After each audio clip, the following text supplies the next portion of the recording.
अस्सलाम वालेकुम व्यूअर्स। अच्छा, कल रात से एक बच्चा कराची के इलाके गुलशन इकबाल नीपा चौरंगी चेज़अप के बाहर गटर का मेन होल का जो ढक्कन है वो ना होने की वजह से गिर के लापता है। तकरीबन इस बात को 12-13 घंटे गुजर चुके हैं।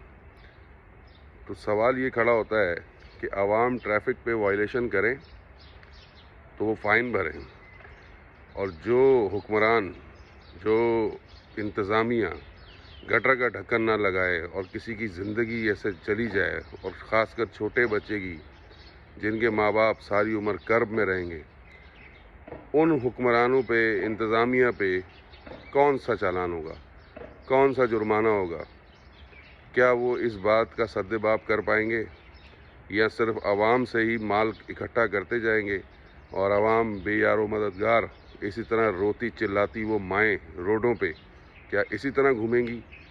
तो मैं ये समझता हूँ जो कराची सूबा है ना, वो बनना चाहिए।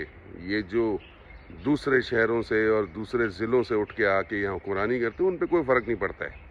फ़र्क तो उन पे पड़ेगा जो लोकल होंगे, जो हुक्मरानी करेंगे, उनको जूते भी पड़ेंगे, क्योंकि आपको तो कोई जूते मार भी नहीं सकता, क्योंकि आपके तो प्रोटोकॉल्स इतने, आप तो, आपके लिए वायलेशन है नहीं, इस्तिस्ना आप लोगों को हासिल है ता हयात ज़िंदगी। तो मैं रिक्वेस्ट करूँगा उन ताकतवर इदारों से कि कराची को यूनिट बनाएं, कराची एक सूबा बने और कराची के लोग उस पर हुक्मरानी करें, ताकि कराची में इस तरह के वाक़यात से कराची वाले बचें। शुक्रिया।